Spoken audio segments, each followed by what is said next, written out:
Ouais, c'est qui encore?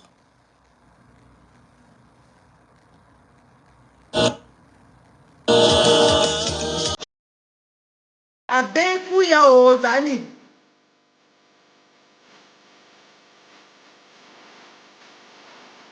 Yamete.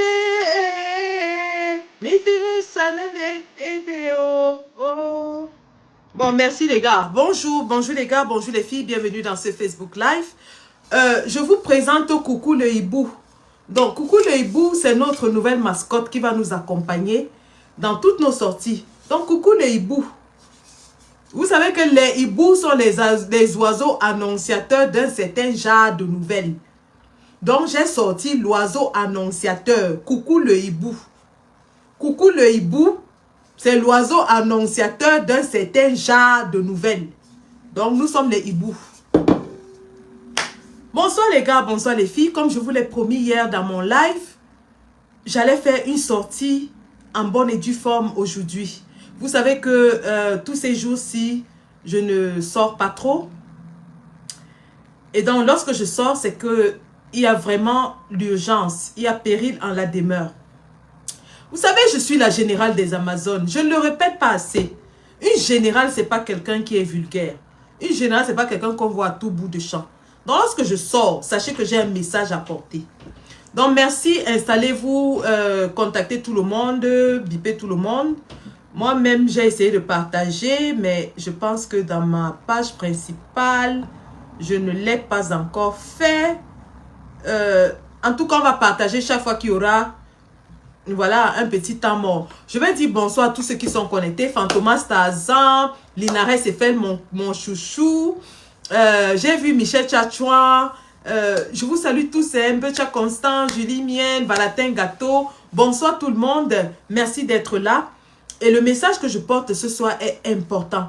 Et après moi, lorsque je termine, Stéphane Tchumbu, le porte-parole de la basse, va aussi faire une sortie. Juste derrière moi, hein, donc ne partez nulle part. Juste derrière moi, Stéphane Tchumbu va prendre le relais.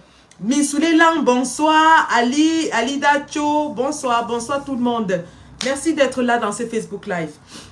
Alors, comme vous le savez, sans plus perdre de temps, nous allons entrer dans le vif du sujet. Vous savez que l'heure est grave dans notre pays en ce moment. L'heure est très, très, très grave. L'heure est grave parce que ça fait déjà 30 jours qu'on ne sait pas. Le peuple camerounais ne sait pas où se trouve le président de la République. Lorsque Paul Biya part du Cameroun, nous sommes en juillet 2024. Paul Biya part au Cameroun pour aller assister aux Jeux Olympiques à Paris. Nous sommes en juillet, le 17 juillet. Non, c'était le 27 juillet. Le 27 juillet 2024 à Paris. Paul Biya a quitté le Cameroun qui partait aux Jeux Olympiques. Nous l'avons vu à la cérémonie d'ouverture des Jeux Olympiques. Malgré la pluie, il avait un plastique sur sa tête. On a vu le patriarche, le Nkoukouma, le Nomengi, l'homme le plus effrayant, le plus fort du Cameroun, l'homme le plus puissant du Cameroun, réduit sous la pluie pendant des heures pour la cérémonie d'ouverture des Jeux Olympiques. Nous tous, on s'est indignés ici dans la toile. On a dit, mais comment se fait-il que le protocole accepte qu'on mette un papa, un grand-père, un papy de cet âge sous la pluie, et il faisait bien froid ce jour-là, pendant des heures et des heures. Lorsqu'en tant qu'infirmière ici, j'ai parlé du risque de pneumonie, des oiseaux d'un autre genre sont sortis pour me traiter de sorcière, pour me traiter de méchante, pour dire que je n'aimais pas le président, que je voulais sa mort, ainsi de suite. Donc, après donc les Jeux Olympiques, Paul Biya est parti dans le sud de la France pour aller à la commémoration du débarquement. On l'a vu dans le sud de la France. Et on a même d'ailleurs vu son fils avec lui. Il y a un combattant de la base qui allait manifester dans l'hôtel où il était à Cannes. On a vu. Après ça, Paul Biya est reparti soit à Genève. Après, on nous dit qu'il est à Paris.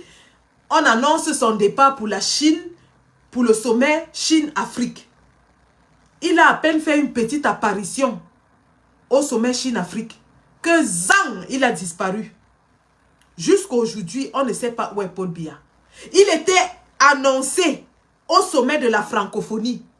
Avant même le sommet de la francophonie, il était annoncé à l'Assemblée générale des Nations Unies à New York. On nous dit que non, Paul Biya ne sera pas à New York. Il sera représenté. Après New York, c'était la francophonie. Paul Biya n'est pas là. Il n'est allé ni à New York pour l'Assemblée générale de l'ONU, ni à Paris pour la francophonie.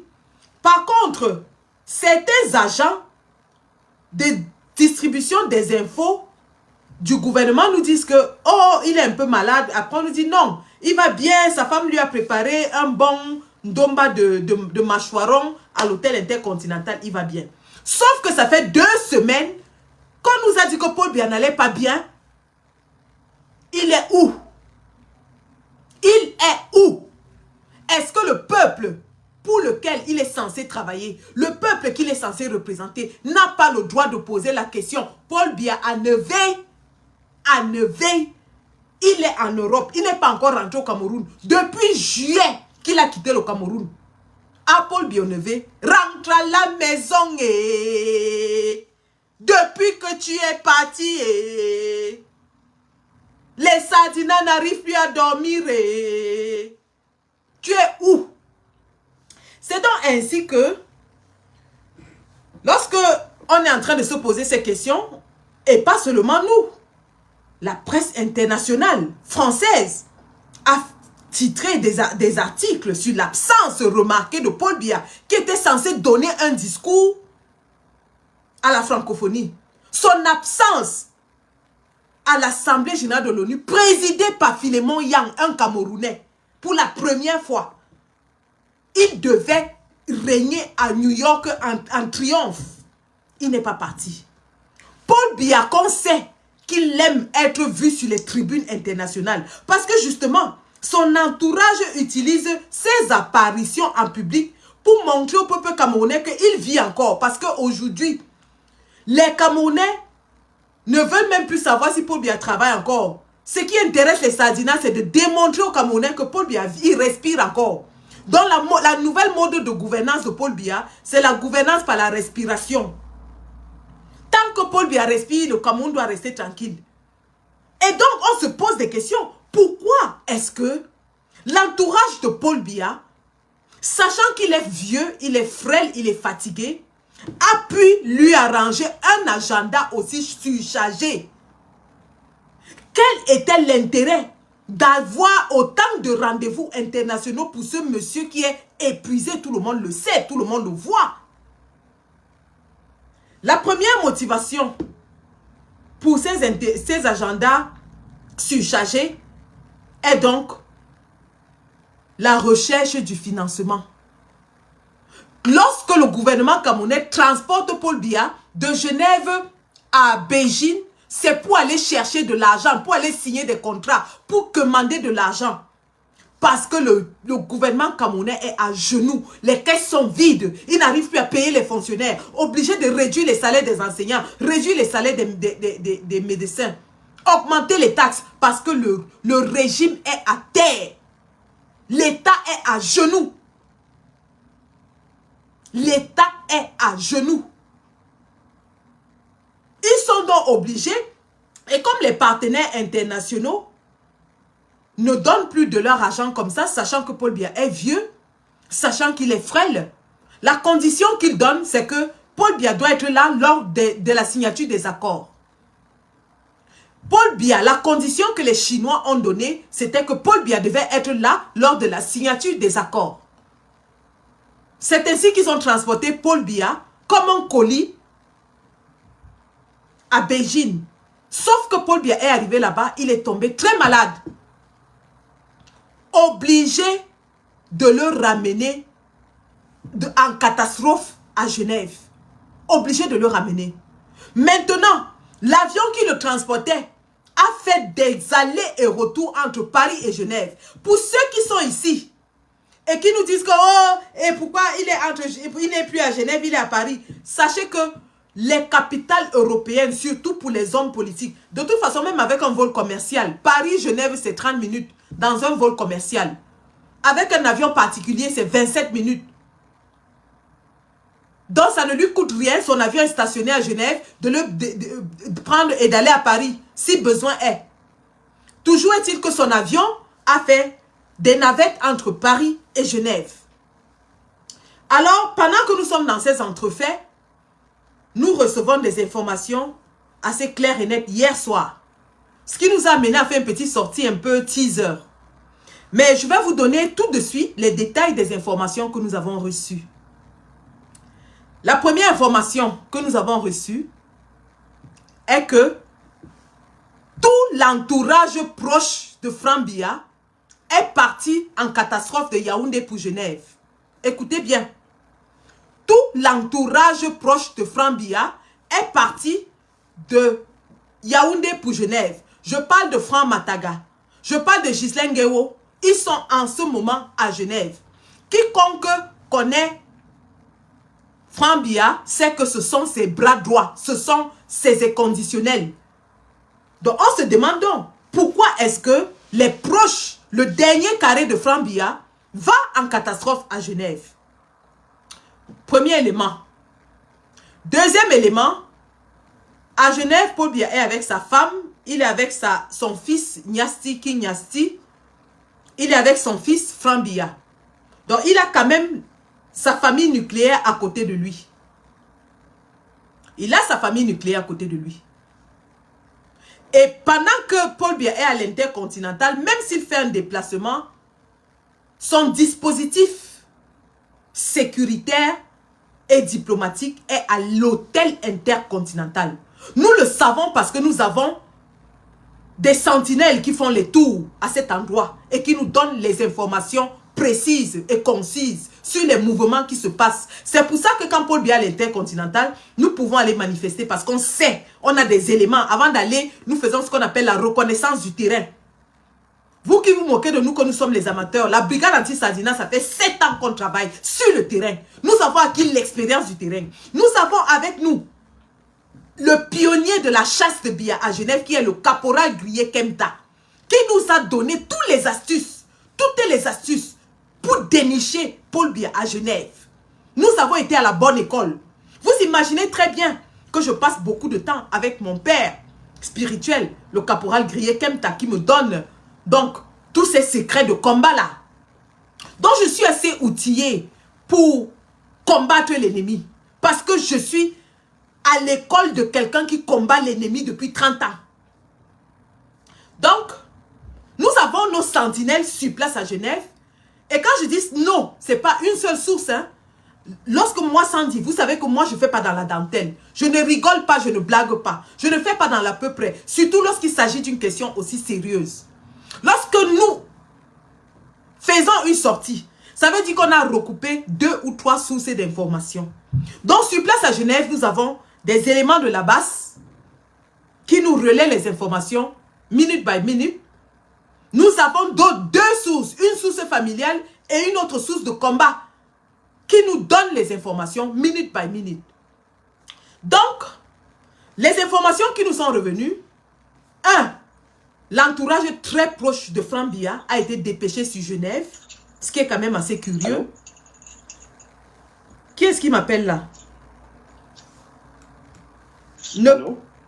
Oh, okay, sorry, I'm live. I'll call you, yeah? If you have anything urgent, please write it to me. Okay. I just wanted to give you some information quick. Okay, let me remove the Bluetooth and you can speak to me. Okay. Hello? Yeah. I went to the hotel. Mm-hmm. You see, I did a live there. But when I finished the live, the hotel, they came to me. Mm-hmm. They wanted to seize my phone. Hey. Because Bella is there and he's receiving a lot of diplomats coming there. All right. People are answering there. Okay. Diplomats from different countries. Right. Okay. And then 2 bodyguards, they came up. They were chasing me. Cameroon bodyguard or Swiss bodyguard? No, Biya's bodyguard. Mhm. Yeah, some few are still at the hotel. I think they're guarding Bella Bella Okay. and the family. All right. Yes, there are two. They followed me. They ran after me. They wanted to seize my phone. Right. Did you manage to get away, yeah? Yeah, I went away. I ran away. Okay. Yeah, Superb. I ran away. Yeah, I ran away. So that I just told Ile, why can't you go away? I said,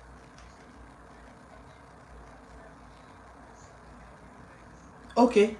The atmosphere is tense there, yeah? Okay. All right. Just the BS guard that are there. No Swiss police. Okay, perfect.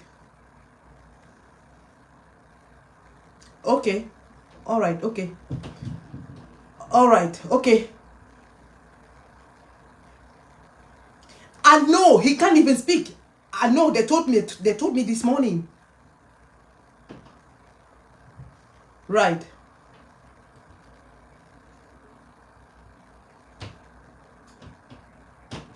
Okay. Is he in Cameroon or is he abroad as we speak? God grant matches. Okay. Okay, perfect. So we will strategize. Yeah, I'm live right now. We will strategize, but please relay information as we get it, so that we can take action. I'll call you. Thank you. Bye bye now.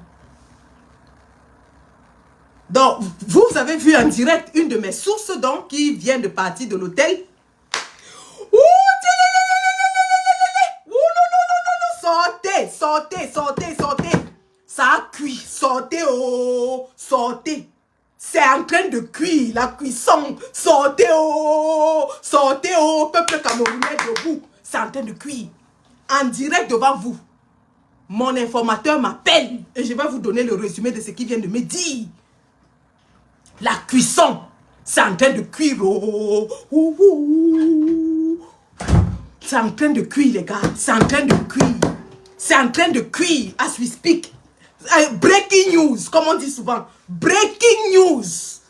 Breaking news. La nouvelle est tombée pendant que je suis en live avec vous. Vous-même, vous avez vu, je n'ai pas inventé. Je n'ai même pas prévu. La nouvelle vient de me tomber. Breaking news, direct. Hey! Ouh, sortez les gars, sortez. Je reprends le coup et puis je vais revenir sur... Ceux qui ont entendu. Mais je reprends là où j'étais et je reviens sur le breaking news qui vient d'arriver. Breaking news. Hey, on va mettre la tête où? On va mettre la tête où? Oh, oh, oh. Donc je vous disais que quand je sors dans la nuit, j'étais déjà couché. J'étais dans mon lit. La nuit était déjà tombée. J'ai brossé mes dents. Je suis allée me coucher. J'ai éteint les lumières. Para, le téléphone sonne. Sandy, est-ce que tu sais que X, Y, Z? J'ai dit, hein? On me dit que c'est en train de cuire, tu dors. Le pays est en train de cuire, tu dors. Une générale ne dort pas. C'est comme ça que on me donne les infos. Moi aussi, je vous alerte déjà dans la nuit que soyez prêts. Soyez prêts. Donc, hier, première information, l'entourage le plus proche de Franck Biya a été dépêché. Deuxième information, Mbela, le jeune, a aussi été dépêché du sommet de la francophonie, là où il représentait Paul Biya, pour Genève. Écoutez bien, hein. Les gens qui viennent toujours nous dire que wow, vous avez toujours dit, wow, vous avez, oh, ou c'est qui est, quel prêtre qui avait dit, et puis ma Bangaman aussi avait dit, ça ce n'est pas les on dit, on vous donne l'information, breaking, c'est-à-dire que minute by minute, et des informations véritables, et vérifiables. Et vous vous posez la question, si l'entourage de Franck Biya a été dépêché pour Genève, virgule, si Mbela le jeune a été dépêché pour Genève, virgule, qu'est-ce que ça veut dire? Ça veut dire que le coquille est en train de... Le coquille est en train de faire quoi? Le coquille est en train de... C'est en train de tac. C'est en train de cuire. C'est en train de cuire. Troisième information que j'ai reçue hier. Troisième information que j'ai reçue hier. Nos sentinelles qui patrouillent et sillonnent l'hôtel intercontinental, comme vous venez d'entendre là, hier m'ont donné l'information que toute la famille Biya avait vidé l'hôtel. Il n'y avait plus l'ombre d'un seul membre de la famille Biya à l'hôtel intercontinental. Question donc, si Biya est à Genève, et on sait que Biya est à Genève parce que l'entourage de Franck Biya est dépêché à Genève, virgule, Mbella le jeune est dépêché à Genève, pourquoi est-ce que Biya et sa famille quittent donc leur base qui est à l'hôtel intercontinental? Voilà la grande question. Parce qu'à l'hôtel intercontinental, quand Paul Biya est là, quand vous arrivez, je vous ai expliqué ça hier, je suis allé manifester là-bas plusieurs fois avec mes camarades de la basse.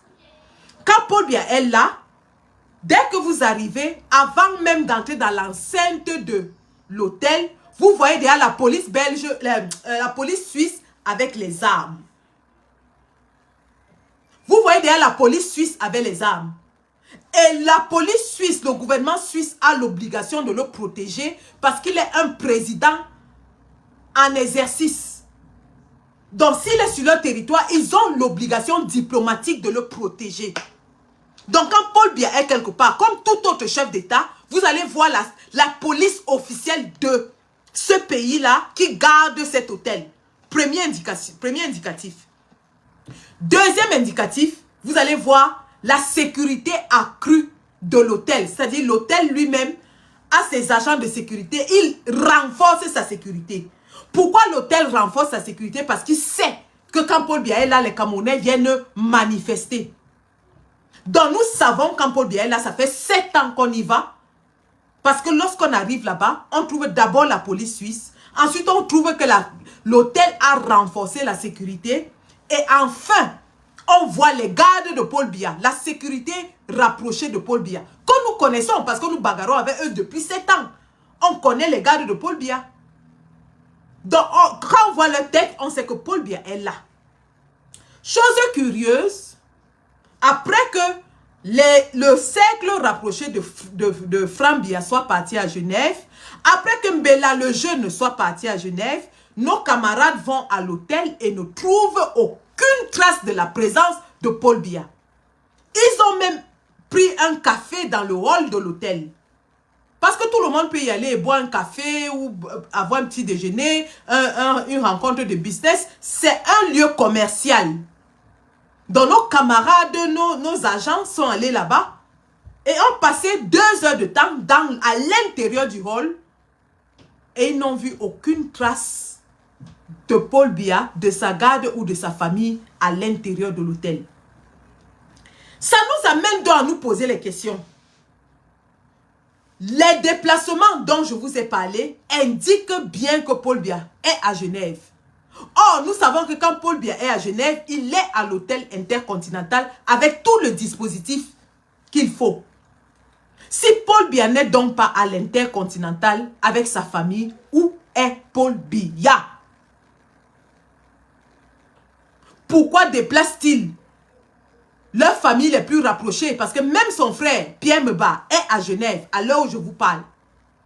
Pourquoi déplace-t-il la famille de Paul Biya à Genève et Paul Biya n'est pas à l'hôtel? Où est Paul Biya? Ça fait 30 jours que Paul Biya a quitté le Cameroun. Ça fait 30 jours qu'il n'exerce pas sa fonction de chef de l'État.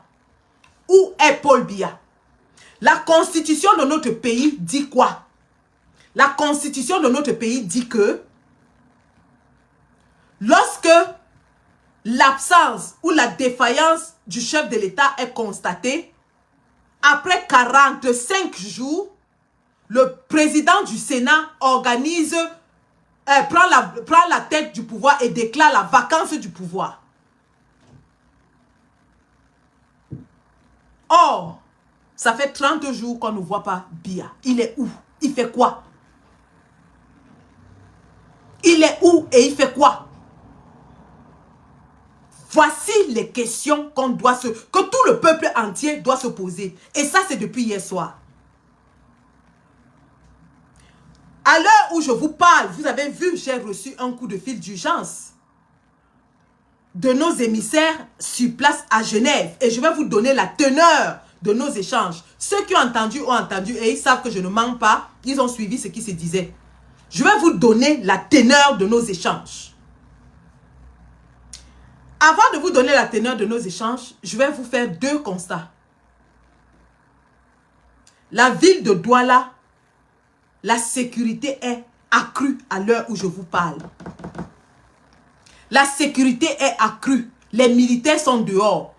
Pourquoi les militaires là? Depuis que les microbes massacrent les gens à Douala, les microbes volent les gens. Jusqu'à les quartiers sont obligés d'avoir les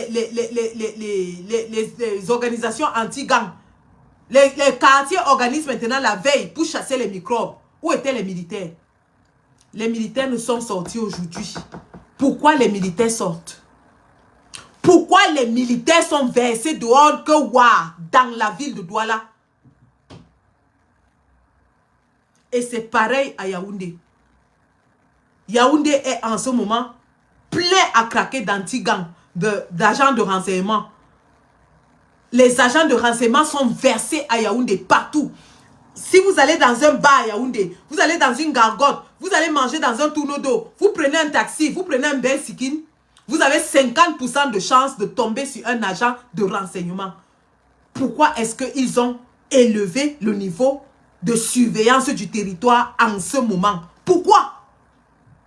Qu'est-ce qui cause l'augmentation de la sécurité du territoire en ce moment? 4e information, il nous est parvenu qu'on a demandé au contre-amiral Fouda, qui n'était pas dans la ville de Yaoundé, de revenir illico presto dans Yaoundé.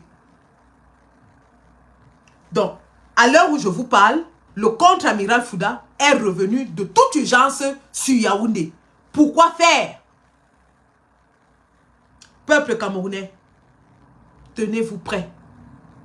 Nous sommes à un tournant historique de notre pays. Notre pays a eu 2 phases politiques. La phase de la colonisation. Nous n'avons vraiment pas été colonisés, nous avons été occupés. La 2e phase, c'était la phase, justement, après la 2e guerre mondiale, du partage de notre pays par la Société des Nations, qui a découpé notre pays, justement, en 2 parties, et qui est en majorité responsable des troubles que nous vivons dans notre pays en ce moment. Parce que c'est le découpage historique de notre pays qui a causé toutes les frustrations que nous avons vécues dans les zones anglaises, anglophones. Nous sommes maintenant dans la phase où le 2e président de la République, issu tout droit de l'administration coloniale, c'est-à-dire de la France-Afrique, est en passe de céder la main de façon naturelle ou alors de façon électorale. Il est en train de céder la main. Nous n'allons pas accepter, et là, je vais regarder la caméra lorsque je parle. Ce message s'adresse à la France. Ce message s'adresse à toutes les puissances de l'Ouest qui ont un intérêt ou qui aimeraient avoir un intérêt au Cameroun et qui pensent à influencer, comme ils le font depuis les années de décolonisation, la politique intérieure de notre pays. Notre peuple vient de subir 42 ans de dictature, de misère. Nous n'allons plus accepter que vous choisissiez le destin, la destinée de notre peuple. Le peuple est souverain et il va se lever. Le peuple choisira son destin. Et que ce message soit très clair. Je vais revenir là-dessus lorsque je vais évoquer la sortie de M. Bourgi, mais aussi l'entrevue de M. Sarkozy avec le dernier carré de Paul Biya à Paris. Nous leur disons, si vous ne voulez pas un effet de domino en Afrique centrale, virgule, ne tentez même pas, n'essayez même pas. Ce qui a marché au Gabon ne marchera pas au Cameroun. La révolution de palais, le coup d'état factice que vous avez manigancé au Gabon ne passera pas au Cameroun. Le Gabon n'a pas lutté pour son indépendance. Mais le Cameroun a mené 15 ans de lutte armée. Je dis bien de lutte armée. Nous avons la lutte dans nos gènes. Nous avons la lutte dans notre ADN. Et croyez-moi, si vous essayez, même des femmes, des mamans comme moi, entreront dans cette bataille. Nous n'allons plus accepter que vous installiez un nègre de salon à la tête de notre pays. Il est temps que le peuple camerounais décide de sa destinée. Et ce message s'adresse à la colonie, aux colons. Et c'est justement à cause de ce message que la France m'a servi une interdiction d'entrer dans son territoire jusqu'en 2030. Je vous ai montré ça ici. Je suis interdite d'entrer dans le territoire français jusqu'en 2030. C'est justement pour cela que le professeur Franklin Nyamsi est pourchassé et torturé en France. Parce qu'il s'est levé pour la souveraineté des pays africains. Nous sommes fatigués de la domination, du pillage systématique de nos ressources avec l'aide des représentants de la métropole que vous installez à la tête de nos États. Donc si vous étiez en train de planifier, si vous êtes en train de planifier, parce qu'on sait, vous l'avez fait avec M. Bongo, vous avez gardé le cadavre de M. Bongo pendant 6 mois. On sait que vous êtes capable et que vous êtes en train de le faire. Gardez le cadavre de M. Paul Biya autant que vous voudrez, mais sachez qu'une succession de gré à gré, une succession arrangée par la métropole ne passera pas dans notre pays. Nous sommes les descendants de Ernest Ouandjé. Nous sommes les descendants d'Osende Afana. Nous sommes les descendants de Oumyobé. S'il faille que nous luttions une deuxième fois pour la souveraineté de notre pays, eh bien, croyez-moi, nous sommes prêts. Nous sommes prêts. Et je vais revenir là-dessus. Je reviens maintenant sur les causes, sur les informations qui nous tombent à la minute. Minute by minute, nous recevons des informations. C'est chaud, les gars. C'est chaud. Alertez le monde entier que le chef d'État du Cameroun est entre la vie et la mort, ou est même déjà mort. Que le monde entier soit alerté de la situation qui se passe au Cameroun. Multipliez les postes pour demander où est Paul Biya. Ils ne vont pas nous distraire. Ils ne vont pas nous amener à gauche, à droite. Le football, la musique, les Congossas, les influenceuses, ça ne passe plus. Où est Paul Biya? C'est la question qu'on pose et qu'on va continuer de poser. Et sachez que dans les 45 jours, si Paul Biya ne réapparaît pas, nous allons demander, exiger. Nous ne demandons pas. Nous exigeons la vacance du pouvoir au Cameroun. Et l'organisation des élections. Le peuple est souverain. Le peuple ne descendra pas pour causer du désordre. Parce que je vais vous expliquer, les gars. Ce que la France est en train de faire au Cameroun, c'est que la France sait que ses intérêts sont menacés. La France est un empire en déclin. Elle a été déboutée de l'Afrique de l'Ouest avec les pays de l'AES, comme vous l'avez vu. La France n'a plus la même mise sur la plupart de ses anciennes colonies. Il lui reste le golfe de Guinée, où elle a encore la même mise sur certaines ressources et sur certains pays, alors la France est prête à tout, je dis bien tout, pour préserver cette même mise. Parce que si la France perd la même mise qu'elle a au Golfe de Guinée, notamment au Cameroun, au Congo, au Gabon, eh bien la France est finie. Comme puissance, la France est finie. La guerre qui se passe au Moyen-Orient, vous imaginez très bien ce qui va se passer avec les cours de pétrole et de gaz à l'heure où on vous parle. Parce que les pays producteurs, la majorité d'entre eux sont en train d'être engagés dans la guerre qui se passe au Proche et Moyen-Orient en ce moment. Et vous imaginez très bien que nous entrons en hiver où les besoins énergétiques des pays de l'Ouest sont accrus. La France n'est pas productrice. En dehors du nucléaire, la France ne produit pas.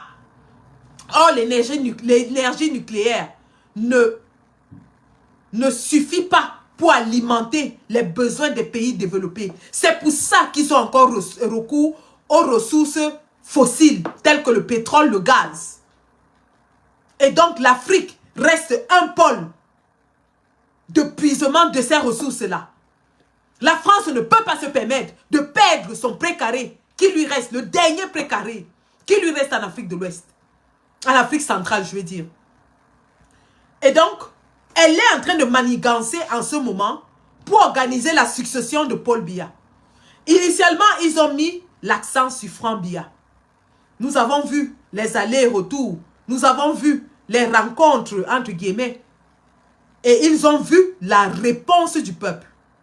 Nous leur réitérons cette réponse ce soir. Nous n'allons jamais accepter à la tête de notre pays un narcotrafiquant.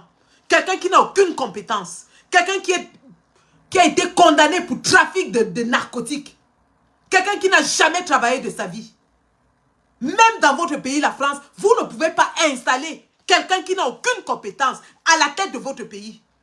Pourquoi est-ce que vous voudrez que nous, Camerounais, entre autres, l'un des peuples les plus intelligents, les plus compétents, les plus travailleurs de ce continent, acceptions que quelqu'un qui n'a aucune qualification, quelqu'un qui n'a aucune compétence, quelqu'un qui a un casier judiciaire plein et long comme mon bras, préside à la destinée d'un peuple aussi entreprenant. Et nous vous envoyons ce message. Si vous essayez de manigancer pour que la succession de père en fils se fasse au Cameroun, sachez que nous allons tout verser par terre avant de ramasser. Et prenez-le pour dit, nous sommes des martyrs. Nous sommes des sacrifiés. Notre peuple est résolu à se défendre jusqu'à la dernière goutte de sang. Nos frères, nos enfants vont en exil comme des mouches parce qu'ils n'en peuvent plus. Notre peuple est à l'agonie. Le pays est exsangue. On n'en peut plus. On n'en peut plus. Alors, si vous aviez un seul jour pensé que ce narcotrafiquant peut diriger la destinée de 30 millions de Camerounais, un peuple intelligent, un peuple travailleur, un peuple entreprenant, un peuple compétent, détrompez-vous. Détrompez-vous. Nous allons résister. Et nous allons résister encore. Donc, ils ont essayé la brèche de Franck Biya en essayant de l'installer au RDPC Nice. Ils ont vu la réaction. Les Camerounais sont formels là-dessus. Franck Biya tente de dire qu'il prend le pouvoir. Le pays là va en vrille. C'est comme ça et pas autrement. Deuxième option qui leur reste, c'est donc le camp RDPC qui est censé donc produire un dauphin parce que Paul Biya lui-même n'a jamais pensé à sa succession. Pour vous dire à quel point cet homme est méchant, cet homme est sadique, cet homme est sanguinaire, il est égoïste. Il a pensé qu'après lui, le Cameroun allait brûler. En 42 ans de règne, Paul Biya n'a jamais préparé un dauphin. Il n'a pas préparé. D'ailleurs, tous ceux qui ont prétendu un jour guetter, lorgner le trône de Paul Biya sont en prison à l'heure où je vous parle. Tous ceux qui ont un jour évoqué, envisagé, rêvé prendre le trône de Paul Biya sont en prison. Donc Paul Biya n'a jamais pensé qu'il allait partir. Le voici qui est affaibli. Il est à l'article de la mort. La France est dans un embarras parce que son camp est divisé, profondément divisé. Il n'y a pas de dauphin adoubé par les deux camps au pouvoir. Alors la France est dans les manigances et les manœuvres pour trouver un dauphin. Sauf que, n'arrivant pas à tomber d'accord, ils vont opter pour une dernière option qui est le coup d'État. La révolution du palais. Ils vont provoquer le peuple pour que le peuple réagisse et qu'il se serve donc de ça comme une excuse pour dire que les institutions sont en danger, les militaires vont prendre le pouvoir. Et vous l'avez entendu dans l'affaire Mbapou, où le contre-amiral Fouda parlait déjà de préférer un militaire à un civil. Donc, et vous avez entendu leurs oiseaux de mauvais augure, Patrick Rifoué et Yves Abama, qui sont allés sur les plateaux de télévision, dire que si l'opposition gagne les élections, le RDPC va faire un coup d'État. Donc le RDPC, avec son allié, la France, et vous avez d'ailleurs vu comment, lors de ces derniers jours, sentant sa mort prochaine, sentant sa fin prochaine, Paul Biya est allé encore prêter allégeance à la France. Alors qu'il avait fait semblant de signer des accords avec la Russie, lorsqu'il a vu les révoltes de l'AES, lorsqu'il a vu les révoltes, le vent de révolte qui venait de l'Afrique de l'Ouest, il a couru aller signer des accords avec la Russie pour faire un chantage diplomatique à la France. Mais en réalité, Paul Biya est toujours soumis à la France. Paul Biya va chercher l'adoubement de la France. C'est pour ça que vous les voyez défiler à Paris avec les Nicolas Sarkozy. Parce qu'ils vont chercher l'adoubement de la France. C'est ça la réalité. Sentant sa mort prochaine, sentant sa fin venir, il est parti se mettre à genoux devant son maître, la France, pour lui demander de prendre les choses à main. Rappelons que la France a une base militaire au Gabon, à Libreville, qui n'est pas loin du Cameroun, hein, Libreville. Pour tous ceux qui font la ligne, vous savez quelle est la distance. Et vous savez très bien que pour une armée équipée et formée, s'il y a du trouble à Yaoundé, ça ne prendra même pas quelques heures aux troupes françaises de se retrouver à Yaoundé. Sachant que la France a encore les accords coloniaux avec Paul Biya. Les accords de défense signés avec Paul Biya. Sachant que la France a une base militaire au Tchad. Sachant que la France a d'ailleurs beaucoup d'appui à l'intérieur du territoire camerounais. Sachant que la France convoite les gisements de gaz naturel, un des plus larges gisements de gaz naturel trouvés aux abords de Tindé à Buea. La France convoite ça. C'est d'ailleurs pour cela que ça brûle nos os. Sachant que la France essaye de revenir en avant dans les contrats au Cameroun. D'ailleurs, vous avez entendu Nicolas Sarkozy qui disait qu'il allait venir avec une délégation d'hommes d'affaires au Cameroun pour signer des contrats.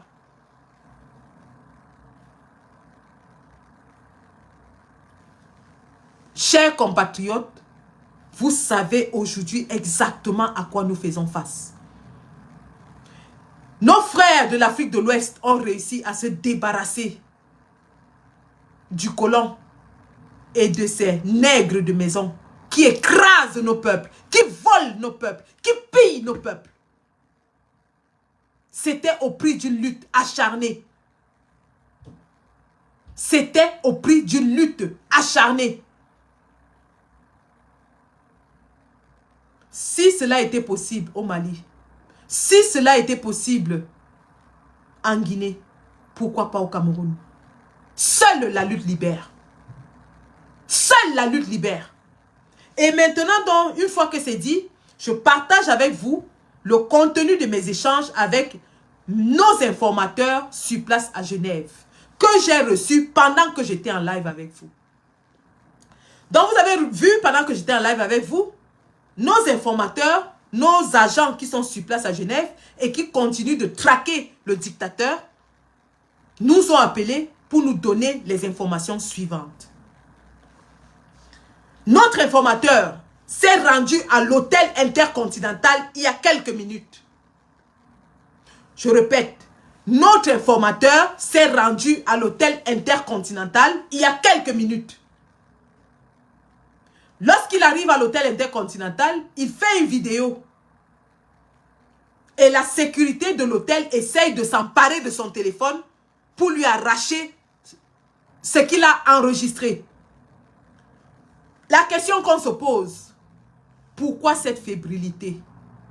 Pourquoi sont-ils aussi nerveux, aussi fébriles? Nous allons là-bas protester tout le temps. Nous faisons des lives sur place.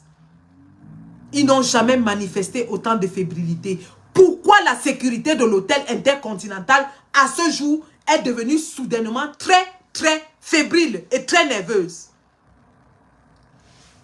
Deuxième constatation que nos agents qui sont allés sur place nous font est que 2 des gars de Biya sont revenus à l'hôtel. 2 des gars de Biya sont revenus à l'hôtel.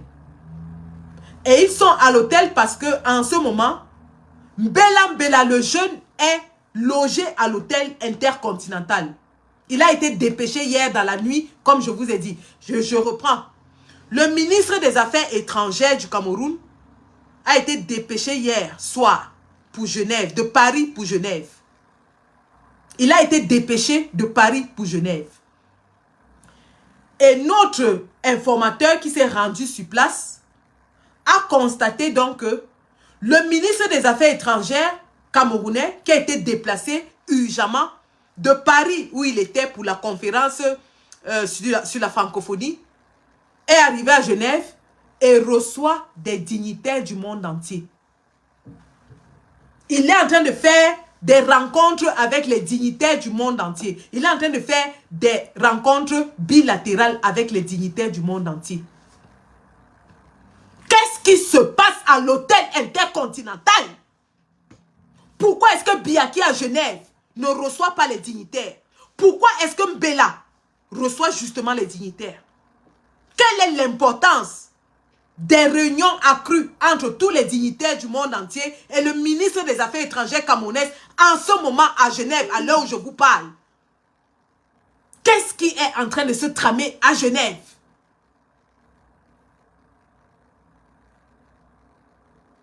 Qu'est-ce qui est en train de se tramer? Tout ceci indiquerait que le gouvernement du Cameroun est justement en train de prendre des dispositions pour préparer la succession. Des événements sérieux arrivent sur notre pays dans les prochains jours. Tenez-vous prêts. Peuple camerounais, tenez-vous prêts. Tenez-vous prêts. Pendant que vous parlez, vous faites, eux, ils sont déjà en train de rencontrer les autres dignitaires du monde entier à Genève. L'information vient de nous tomber. L'information vient de nous tomber pendant que je suis en live avec vous. Mbela le jeune est en train de faire des rencontres bilatérales avec les dignitaires du monde entier à l'hôtel Intercontinental, protégé par la sécurité personnelle de Paul Biya, qui avait pourtant déguerpi l'hôtel. Qu'est-ce qui se passe? Qu'est-ce qui se passe à Genève? On est en droit de se poser la question. Et nous rappelons qu'en Europe, il y a ce qu'on appelle the Freedom of Information Act, la liberté d'information. Nous avons le droit de demander aux autorités suisses où se trouve le président de la République du Cameroun. Ça fait partie de ce qu'on appelle Freedom of Information Act, qui est une loi européenne appliqué dans tous les pays européens. Autre information que mon agent me révèle tout de suite, c'est que Nyat Difendi, qui est le successeur constitutionnel de Paul Biya, je reprends, le président du Sénat, Nyat Difendi, qui est le successeur constitutionnel de Paul Biya, est hospitalisé en ce moment à l'hôpital général de Genève. Il est dans un état très critique et n'arrive même plus à parler. Je reprends l'information que je reçois là tout de suite. Le successeur constitutionnel de Paul Biya, qui est le président du Sénat, il s'appelle Nyat Difendi Marcel, est hospitalisé à l'heure où je vous parle à l'hôpital général de Genève, qui est un hôpital public. Et il n'arrive plus à parler, il est incapable de parler. Donc celui qui doit déclarer la vacance du pouvoir, lui-même est couché dans un hôpital, incapable de parler. Peuple camerounais, c'est grave. C'est grave. La Constitution prévoit quoi dans ce cas? La Constitution camerounaise prévoit quoi? La Constitution camerounaise prévoit que si le président du Sénat est incapacité, eh bien, le vice-président de l'Assemblée nationale devra prendre ses responsabilités. La Constitution est claire, c'est la loi fondamentale de notre pays. Il n'y a aucune raison que le régime de Paul Biya outrepasse la Constitution. Nous n'allons pas leur donner l'occasion et la raison. Je répète, nous n'allons pas leur donner l'occasion et la raison d'outrepasser la Constitution. J'appelle les Camerounais au calme, à la responsabilité. Quoi qu'il se passe, restons calmes, restons sereins et attendons que le gouvernement de Paul Biya applique à la lettre la constitution de notre pays. Au cas où la constitution n'est pas appliquée et respectée, nous avons la raison, la légitimité et la légalité d'agir en tant que peuple souverain. Mais pas avant. Je reprends, et c'est très important, ce message. Peuple camerounais, nous vous appelons au calme, à la responsabilité. Parce que le régime de Paul Biya et la France voudraient vous exciter pour avoir une raison de faire un coup d'État au Cameroun. Coup d'État qui ne sera pas en réalité un coup d'État, mais une révolution de palais afin d'installer le successeur de Paul Biya soutenu par la France. Comment est-ce que nous pouvons donc contrecarrer ce plan? En restant calme, en restant serein, en ne faisant aucun trouble et en exigeant que la loi fondamentale de notre pays, qui est la Constitution, soit respectée et appliquée. Et la Constitution du Cameroun dit quoi?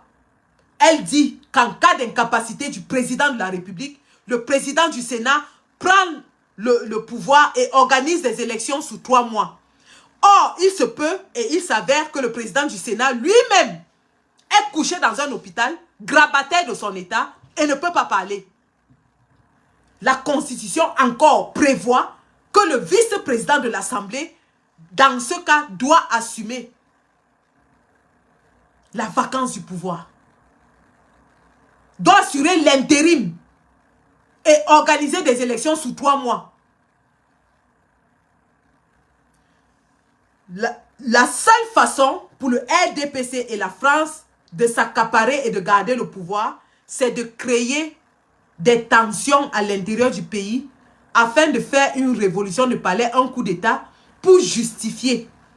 C'est pour ça que l'armée est versée dans les rues maintenant. Nous vous appelons à garder le calme. Ne sortez pas, ne faites rien pour le moment. Je dis bien pour le moment. Ne sortez pas. Ne leur donnez pas l'occasion et la raison d'un coup d'État. Ne donnez pas à Paul Biya, au RDPC et à la France l'occasion et la raison d'un coup d'État.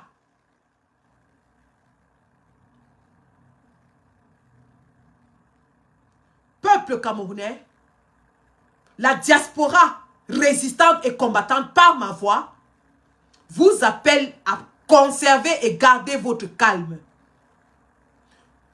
Le régime Biya et ses soutiens, oui, le vice-président, c'est un lapsus de ma part.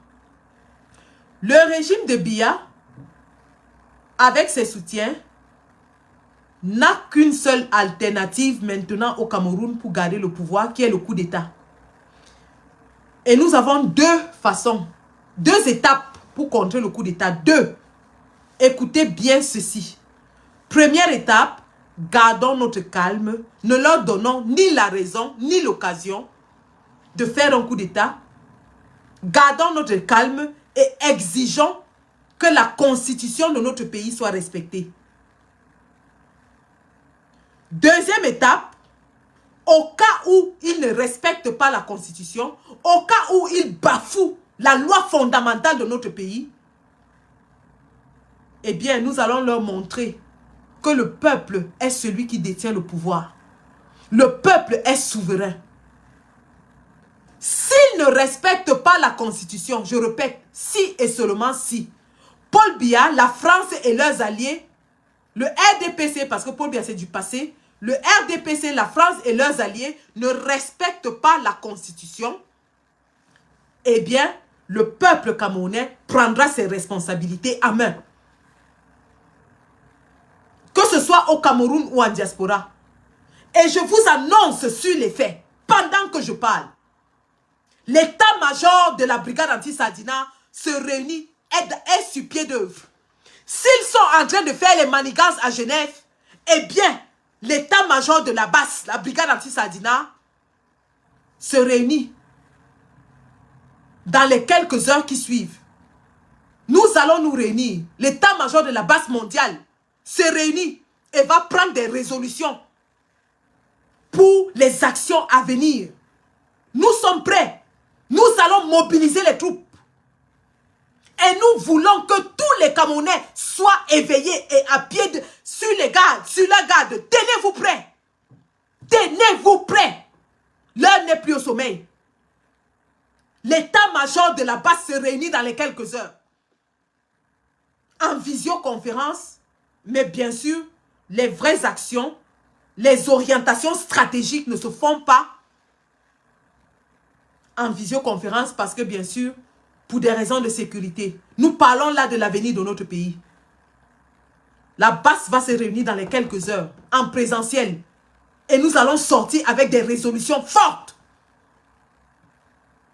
Pour dire au régime de M. Biya que s'ils essayent, pour dire au RDPC, à la France et à leurs alliés, s'ils essayent de faire passer une forfaiture, ils vont regretter cela. Je dis bien, ils regretteront cela pour les années à venir. Parce que la réaction sera 3 fois supérieure à l'outrage. C'est de ça qu'il s'agit.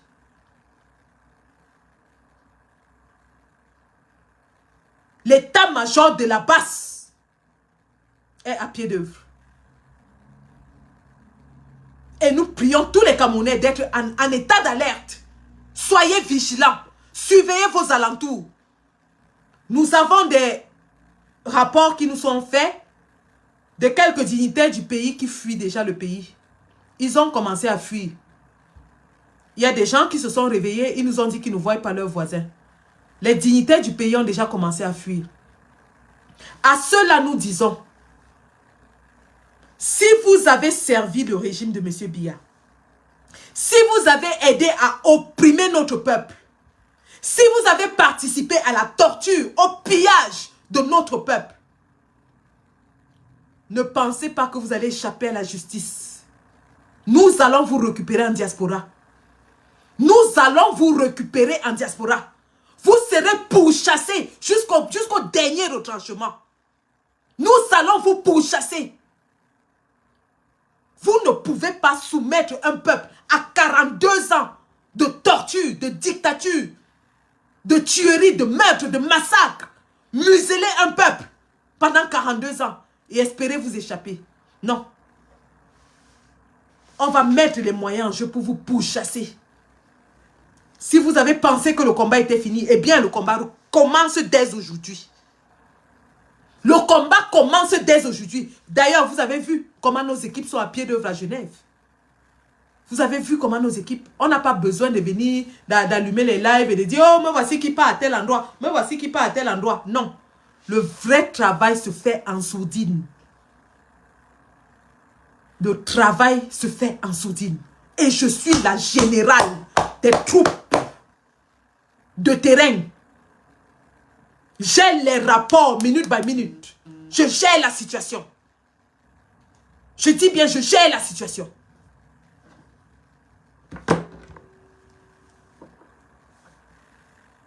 Je vais vous montrer juste quelques, parce que je n'ai pas envie de trop m'étendre. Il y a Stéphane qui va prendre dans quelques minutes. Juste pour montrer à ces gens ce qui se passe lorsque un dictateur est renversé par son régime et fuit. Ne pensez pas que vous êtes immortel. Ne pensez pas que vous êtes éternel. Ne pensez pas que vous n'allez jamais répondre. Vous allez répondre. Comme ça s'est passé au Zaïre quand Mobutu est tombé. Comme ça s'est passé en Tunisie. Comme ça s'est passé partout. Vous allez répondre de vos actes. Et le peuple va vous traquer. Je vais vous montrer. Comme ça s'est passé au Zimbabwe. Tous ceux qui étaient associés à la dictature ont commencé à fuir comme des rats. Abandonner leur bien derrière. Attendez, je vous montre. Et ça, ce sera justement pour clôturer. Nous allons revenir sur les déclarations de M. Bourgi et l'entrevue avec M. Sarkozy une autre fois. Attendez. Soyons en éveil. La fin arrive. Ne dormez pas, peuple camerounais. Ne dormez même pas un peu. Connections. Voilà, c'est bon. Je pense que c'est bon. Donc, je vais vous montrer ce qui s'était passé. Vous savez, en Tunisie, la Tunisie est le lieu où le printemps arabe avait commencé. Lorsqu'un jeune Tunisien est allé sur le Tahrir Square et s'est immolé, il a ainsi lancé la révolution arabe. Et à l'époque, c'était Ben Ali qui était au pouvoir. Un dictateur voleur qui était au pouvoir depuis 23 ans. Ben Ali, donc, a été chassé par les manifestations qui ont duré des mois à Tunis. Le peuple tunisien est descendu en masse dans les rues pour chasser leur dictateur. Et il a fini par fuir. Regardons ce que la famille Ben Ali a laissé derrière et ce qu'on a retrouvé. Je vous montre juste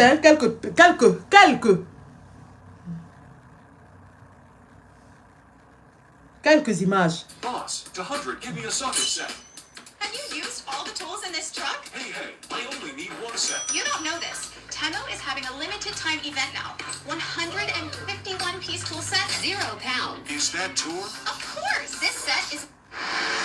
C'est une grande... Oh, la femme de Ben Ali est semblable à Chantal Biya sur plusieurs points. Elle sort d'un milieu pauvre. C'est une femme qui était mariée avant de rencontrer Ben Ali. C'est une femme qui n'a pas d'éducation, qui n'a pas fait d'université. Et c'est une femme qui est arrivée au pouvoir, qui a installé toute sa famille dans tous les réseaux de pouvoir afin de piller le peuple tunisien. Et à sa chute, le peuple tunisien n'en voulait qu'à elle. Beltrazi, je crois qu'elle s'appelait. Leila Beltrazi. Regardons. Première pour ce journaliste tunisien. Avant la révolution qui a eu lieu dans son pays, Zied n'avait jamais pu accéder à l'un des lieux les plus secrets de Tunisie. Un instant. Je vais mettre ça sur le Bluetooth, comme ça vous écoutez.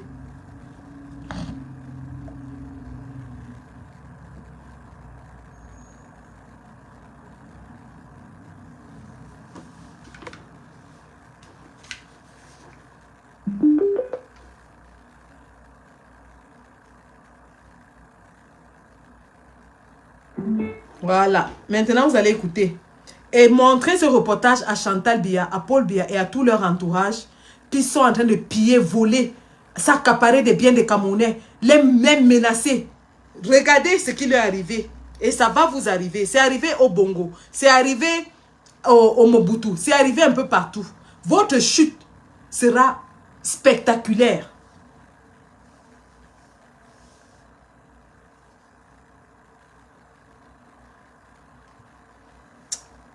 Oh purée. What's going on?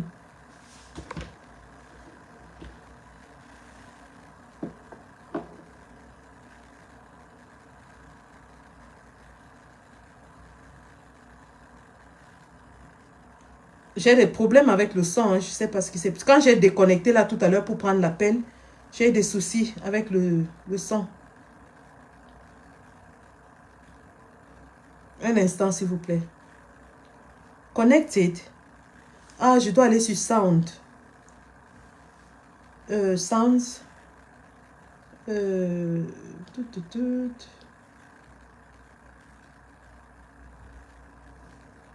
je sais pas moi. J'essaie encore.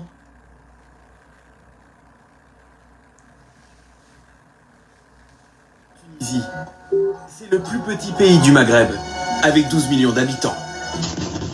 À l'origine, en 2011, d'une onde de choc planétaire. Des milliers de Tunisiens manifestent en ce moment devant le ministère de l'Intérieur à Tunis. Un événement extraordinaire a eu lieu en Tunisie. Un acte d'un courage inouï. Le soulèvement d'un peuple qui étouffe depuis des décennies et qui veut faire tomber son dictateur pour goûter à la liberté. Le 14 janvier 2011, après des semaines d'une mobilisation historique et une répression sanglante, le dictateur prend la fuite. Le président Ben Ali vient de quitter le pouvoir. C'est la fin de 23 ans d'un règne sans partage.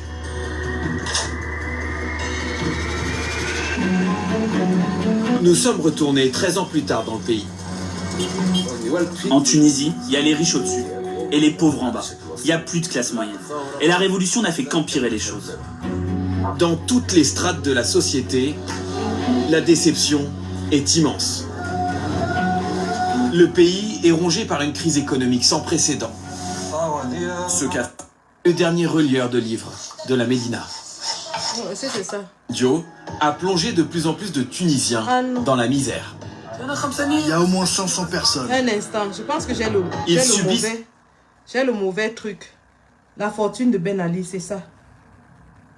Voilà, regardons ça. Hey, are you looking to get into property investment but you don't have much time on your hands, you don't have a huge deposit and make... Comme l'alcool. À cette époque, au début des années 80, Comme Chantal Biya, elle fait régner la terreur. Comme Chantal Biya, elle a installé son clan partout, piller le pays. Comme Chantal Biya, ils ont installé une mafia au sommet de l'État, piller le pays, je dis bien systématiquement. Donc, voilà ce qui se passe quand un dictateur tombe. Voilà. If you have £10,000 or more and you are looking to invest that in property, aurait pu l'empêcher de partir. Comme lorsque Belhassen, le gardien nous fait visiter l'un d'entre eux. ah oui, c'est quand même Et au Canada, le résultat est mec. Pour affront. Nous sommes rue Le Sueur. Donc, en résumé, ici c'est un hôtel particulier qui a été... Si vous tapez sur YouTube, vous allez trouver toutes les vidéos sur la fortune de Ben Ali. Vous allez voir comment ils ont été traqués, comment est-ce qu'on a récupéré certains biens, certains qui étaient même en Suisse. Le gouvernement suisse a retracé jusqu'à 650 millions d'euros de biens et jusqu'à présent n'a restitué que 4 millions d'euros. Et 55 millions ont été confisqués. Donc vous allez voir, pour vous dire que ces gens-là, ils n'ont d'autres soucis, aucun autre souci que de piller le peuple, le voler, amasser les richesses inutiles. Regardez. Et c'est ça qu'on va trouver quand Biya va partir. Hein. Ce n'est pas différent. Quand Biya va partir, Nous allons entrer dans son palais de Toudi. Nous allons entrer dans son palais de Mvomeka. Et il y aura toutes les richesses de notre pays là-bas. Ça s'est passé partout. Regardez. Regardez la richesse. Merde. Don't worry, bro. Just Monzami. Pendant que vous souffrez, vous n'arrivez même plus à manger. Et ils ont votre argent. Des liasses de billets, euros, dollars, d'autres devises encore, représentant des sommes impressionnantes. Des bijoux, colliers de diamants ou en or. La télévision d'État tunisienne a diffusé samedi des images du palais de l'ancien président Ben Ali à Sidi Bou Saïd. S'y trouvait un véritable trésor de guerre dissimulé dans des caches, derrière des rideaux ou encore une fausse bibliothèque. Une fortune révélée aux Tunisiens par le président de la Commission nationale d'établissement des faits sur les affaires de malversation et de corruption. Le tout sera déposé dans les coffres de la Banque centrale de Tunisie, le temps que la justice tranche. Des membres du gouvernement de transition ont assuré que la fortune de Ben Ali et de son entourage servira notamment à financer des projets de développement dans des régions intérieures défavorisées. Voilà. Donc, documentez-vous, les gars. S'ils pensent que vous êtes des idiots, que vous ne connaissez rien, sachez que l'histoire de la chute des dictateurs est documentée. Et elle ne change pas. C'est la même chose partout où un dictateur est chassé. C'est la même chose. Vous allez trouver qu'ils ont régné pendant des dizaines d'années. Et pendant leur règne, ils ont installé des clans. Des clans qui ont pillé le pays. Des clans qui ont amené le clientélisme, la corruption, le vol, le mercantilisme. C'est la même chose partout. Ils ont mis leur famille à tous les postes juteux. Ils ont influencé. Vous ne pouviez pas parler parce que tel est le fils de tel, qui est le cousin de tel, qui est le beau-frère de tel. Au final, lorsque le peuple les chasse, on retrouve des maisons où il y a un luxe incroyable. Où il y a une fortune enterrée. La fortune du peuple est enterrée dans les maisons. Pendant que le peuple n'arrive pas à manger. Vous voici aujourd'hui, on dit qu'un bobolo coûte déjà 200, 300. Vous n'arrivez même plus à manger. Mais dans leur palais, ils ont l'or, ils ont les diamants, ils ont toutes les richesses du monde. Ils ont les voitures luxueuses entassées dans leur parking qui ne peuvent même pas conduire parce qu'il n'y a pas de route au Cameroun. Parce qu'il n'y a pas de route. Pendant ce temps, vous fréquentez, vous n'arrivez même pas à travailler, vous tombez dans la mer pour aller en Libye, pour aller être esclave au Liban. On a montré le reportage au Liban, le Liban qui est en train d'être bombardé. Des filles camerounaises sont prises en otage au Liban. Elles sortent du Cameroun pour aller faire la bonne et la bordelle au Liban. Pendant ce temps, virgule, la famille d'illettrés, d'Ignard, de Chantal Biya s'accapare de toutes les richesses du pays. Pendant ce temps, les fils de Chantal Biya gagnent tous les marchés de la terre. Aucun d'entre eux n'a aucune compétence, n'a aucune expérience. La fin arrive, les gars. La fin arrive. Tenez-vous prêts. Tenez-vous prêts. Et nous allons vous donner la conduite à tenir. Parce que c'est insoutenable. C'est incroyable. Ce degré de méchanceté. C'est incroyable. Des gens qui ont les robinets en or massif. Vous faites quoi? Quelqu'un peut faire quoi avec? Dans un palais qui n'habite pas, ils finissent d'enterrer l'or dans le palais de Touzier, le palais de Mvomeka. Ils viennent passer toute l'année à Genève. Et vous êtes dans la famine. Quelqu'un enterre les diamants, les marbres, l'or, toutes les richesses du monde que vous pouvez imaginer. Il remplit ça dans un palais. Et il ne reste même pas dans ce palais. Il est à Genève. Pendant ce temps, vous n'arrivez pas à manger. Tenez-vous prêts. J'ai dit, et le message à retenir de ce live, avant que Stéphane Tchoumou ne prenne la relève, ne leur donnons ni la raison, ni l'opportunité d'un coup d'État. Attendons qu'ils appliquent la Constitution, qui est la loi fondamentale de notre pays. Et nous allons faire du bruit pour que tout le monde entier sache que le pouvoir est vacant au Cameroun. Et ils doivent appliquer la loi fondamentale. Si et seulement si ils n'appliquent pas la loi fondamentale qui est la Constitution, en désignant un successeur constitutionnel, en organisant des élections présidentielles dans les 3 mois qui suivent, eh bien, peuple camerounais, nous allons vous donner les directives. Prenez votre destin en main. Prenez votre destin en main. Prenez votre destin en main. Je rentre parce que le travail m'appelle. Nous sommes à pied d'œuvre, en pleine réunion de crise. la résistance va apporter une réponse adéquate au RDPC qui est en train de manigancer pour une fois de plus accomplir une forfaiture sur le peuple camerounais. Debout. La lutte commence dès aujourd'hui. Debout. Debout. Il y en a marre.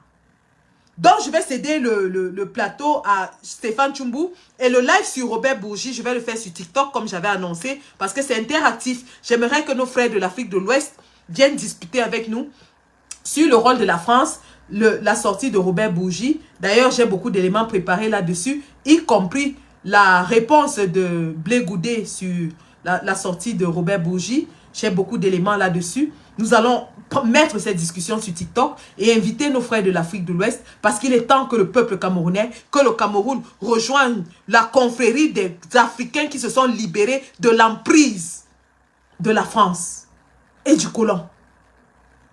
Merci d'avoir suivi ce Facebook Live. Tenez-vous prêts. La brigade du peuple est à pied d'œuvre. Et vous, votre rôle arrive. Peuple camerounais, prenez votre destin en main. Nous allons vous dire à quel moment. Mais ne leur donner ni la raison, ni l'opportunité. Je répète, ne leur donner ni la raison, ni l'opportunité pour un coup d'État. Merci.